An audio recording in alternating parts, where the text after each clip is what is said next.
Hai, dengan saya Hendy. Gimana kabar kalian? Semoga kabar kalian sehat-sehat aja ya. Pada video kali ini, saya akan ngobrolin singkat film Jepang bertema samurai yang berjudul Ichi.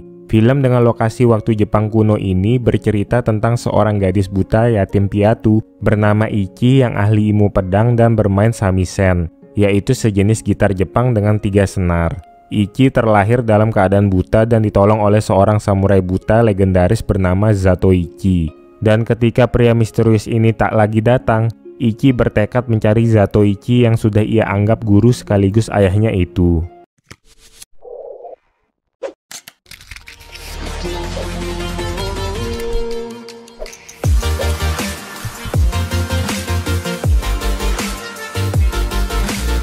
Seiring berjalannya tahun, Ichi tumbuh dewasa menjadi seorang wanita yang cantik sekaligus pandai bermain shamisen. Di sebuah perjalanan, Ichi dan temannya diganggu oleh segerombolan perampok paling ditakuti yang bernama Bankito. Mereka berniat membawa paksa Ichi untuk ikut bersama mereka. Saat Ichi mengangkat tongkatnya, tiba-tiba ada laki-laki samurai bernama Toma Fujihira yang melihat kejadian itu. Dia berusaha mengalihkan perhatian para perampok untuk menolong Ichi. Meski seorang samurai, Toma adalah pria yang penakut. Mencabut pedangnya pun dia tidak mampu. Karena itu, untuk menolong Ichi dan temannya, Toma memberikan uangnya pada perampok itu. Tapi para perampok itu tetap saja tidak berubah pikiran untuk membawa Ichi. Ketika para perampok akan menyerang Toma, akhirnya Ichi sendirilah yang melindungi Toma. Dari dalam tongkatnya, Ichi mencabut pedangnya yang tersembunyi. Satu persatu para perampok itu dia habisi dengan sekali tebas tanpa bisa melawan balik.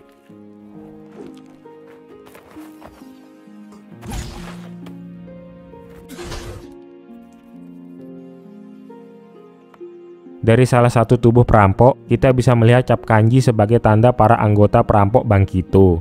Setelah itu, Ichi pergi berpisah dengan temannya demi mencari Zatoichi bersama Toma yang ingin mengikutinya karena ia penasaran pada sosok Ichi. Suatu ketika, Toma dan Ichi tiba di kota kecil bernama Bito. Di sana mereka disambut oleh seorang anak laki-laki bernama Kotaro yang bekerja sebagai pemandu penginapan. Kota tersebut tidak aman karena sering diganggu oleh kelompok Bankito. Ichi menanyakan letak tempat perjudian pada Kotaro dengan suatu tujuan. Di dalam tempat perjudian, Toma ikut bermain judi. Sedangkan dari seberang ruangan, Ichi hanya mendengarkan segala aktivitas di ruangan itu. Rupanya orang-orang yang bermain judi memiliki cap kanji yang sama dengan perampok sebelumnya, yang merupakan anggota perampok Bankito. Karena tidak ahli dalam bermain judi, Toma hampir kehabisan uangnya. Namun dari belakangnya, Ichi memberitahu Toma angka dadu yang sebenarnya hanya dengan mendengarkan suara kocokan dadu. Awalnya Toma ragu, tapi dia memilih percaya pada perkataan Ichi. Tak disangka, ternyata prediksi Ichi sangat tepat. Dalam beberapa permainan, Toma menang secara beruntun dan membuat para pemain lain termasuk geng Bankito bangkrut. Setelah merasa kemenangan itu cukup, Ichi pun pergi diikuti oleh Kotaro dan Toma.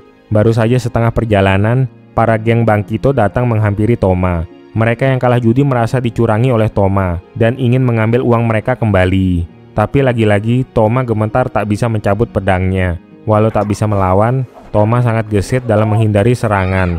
Ichi yang tidak bisa tinggal diam akhirnya langsung menebas orang yang menyerang Toma. Dan kelima anggota geng Bankito berhasil dibunuh oleh Ichi seorang diri. Toraji yang datang melihat kejadian itu mengira Toma lah yang menghabisi mereka. Dia lalu menawari Toma agar mau menjadi pengawal pribadinya. Setelah mendengar upahnya yang besar, Toma pun bersedia. Di markas perampok Bankito, dari bentuk luka tebas di jasad anggotanya yang terbunuh, Izo dan bosnya yang bernama Banki menyadari kalau ada orang lain yang juga menguasai teknik pedang legendaris. Suatu ketika, Ichi dan Toma berselisih paham. Toma tidak mengerti sikap Ichi yang tidak mau bekerja pada Toraji dan menolong penduduk dari ancaman Bankito. Merasa jengkel, Toma menantang Ichi dalam duel pedang. Agar tidak berbahaya, mereka memakai pedang kayu. Di luar dugaan, Toma ternyata mampu mengalahkan Ichi dan menyebabkan tangan Ichi terluka. Toma sebenarnya memang samurai hebat dan anak dari instruktur seni bela diri dari klan Okada. Namun di masa lalu, saat sedang berlatih pedang, ia melakukan kesalahan saat membuat pedangnya patah, yang menyebabkan ibunya buta. Hal itu membuatnya terus merasa bersalah dan trauma menggunakan pedang hingga saat ini. Sementara itu, Toraji merasa aman dengan adanya Toma. Dia lalu menggelar pertunjukan kabuki untuk menyenangkan rakyatnya. Tapi tiba-tiba, gerombolan Bankito datang dan mengacaukan acara itu. Semua warga lari berhamburan karena merasa takut pada geng Bankito. Mereka ingin menuntut balas atas kematian beberapa anggotanya. Toma berusaha menghadapinya, tapi karena masih trauma dengan pedang, dia dipukul hingga pingsan. Toraji yang awalnya berniat melindungi ayahnya harus melihat ayahnya tewas tertusuk demi melindungi anaknya. Sebelum meninggal, ayahnya berpesan pada Toraji untuk selalu melindungi kota penginapan Bito. Dan Izo berniat membawa Toma ke markas Bankito. Tapi sesaat kemudian, Ichi datang ke sana dan mengaku bahwa dialah yang sebenarnya membunuh anggota geng Bankito. Ichi meminta Izo untuk membawanya bertemu dengan bos Banki. Mulanya mereka tidak percaya karena melihat Ichi hanyalah seorang wanita buta. Tapi Ichi menunjukkan kehebatannya dengan membantai seluruh anggota Bankito dengan menyisakan Izo seorang.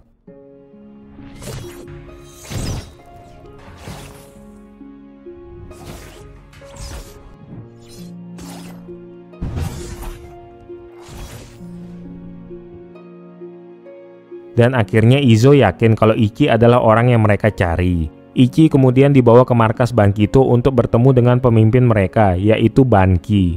Sang pemimpin menyuruh panglimanya untuk menghadapi Ichi. Lagi-lagi Ichi diremehkan oleh para anggota Bankito, tapi kesombongan samurai itu langsung dibayar dengan tebasan maut Ichi.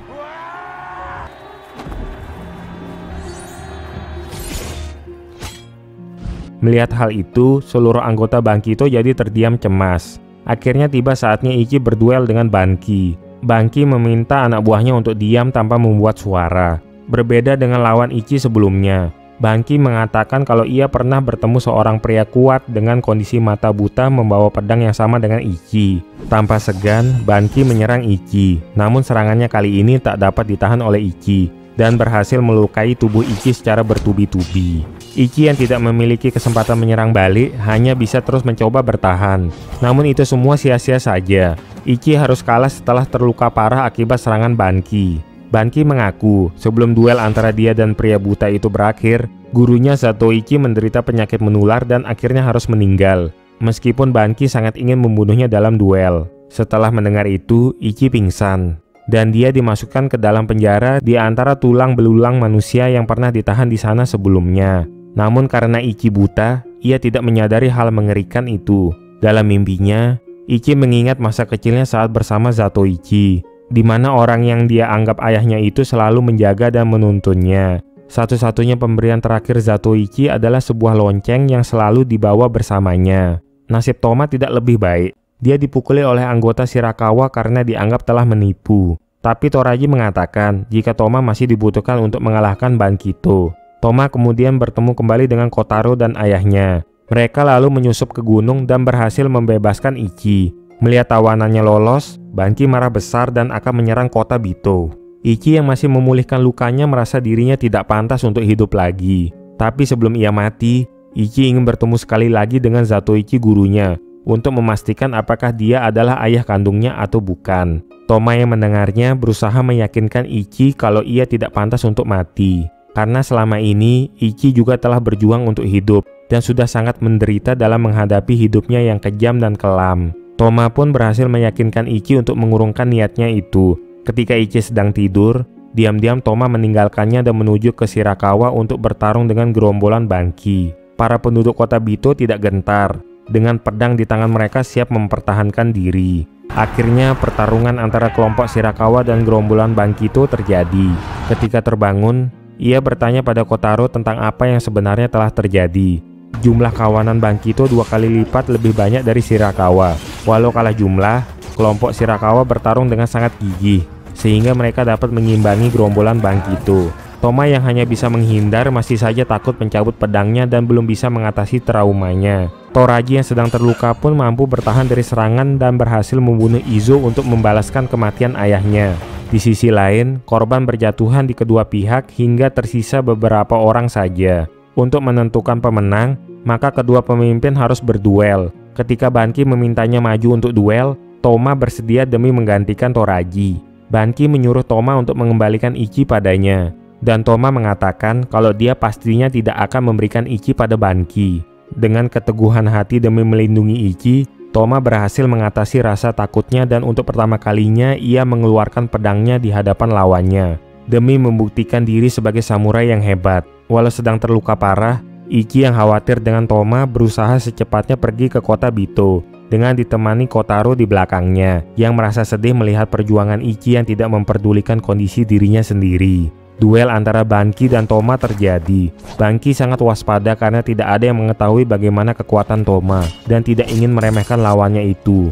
Toma dan Banki ternyata sama tangguhnya. Bahkan Toma duluan yang berhasil melukai Banki. Mereka berdua akhirnya roboh setelah secara bersamaan saling menusuk pedangnya. Ichi yang datang terlambat menemukan Toma sudah terluka parah. Melihat Ichi di hadapannya, Toma berpesan agar Ichi tidak kehilangan harapan dan terus bertahan hidup. Toma menghapus air mata Ichi dan sesaat kemudian ia menghembuskan nafas terakhirnya.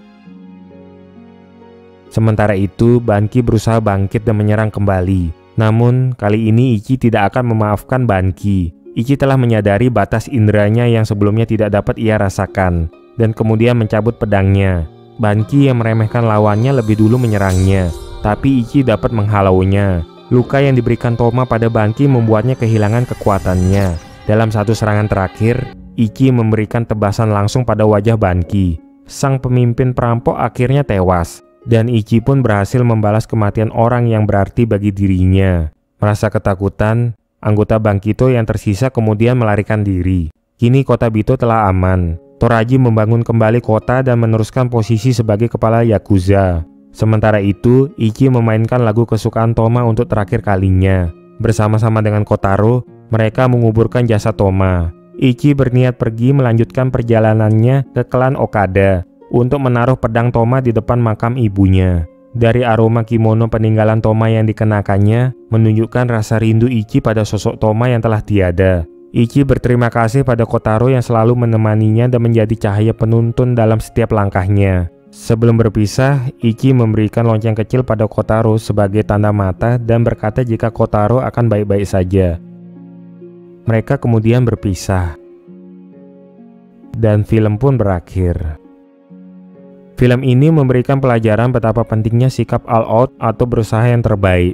Karena sikap ragu-ragu atau takut yang diwakili oleh Toma dan keputusasaan yang ditunjukkan oleh Ichi tidak akan membawa perubahan yang lebih baik. Sebaliknya, justru akan membawa kesedihan dengan membuat orang yang tak bersalah ikut menjadi korban. Kisah Ichi di film ini begitu kelam dan tragis, di mana takdir seorang wanita yang terlahir buta harus ditinggal oleh gurunya yang sudah ia anggap sebagai ayahnya, dan memilih terus mengembara, mencoba bertahan menghadapi orang-orang yang sangat ingin memanfaatkan dan membunuhnya.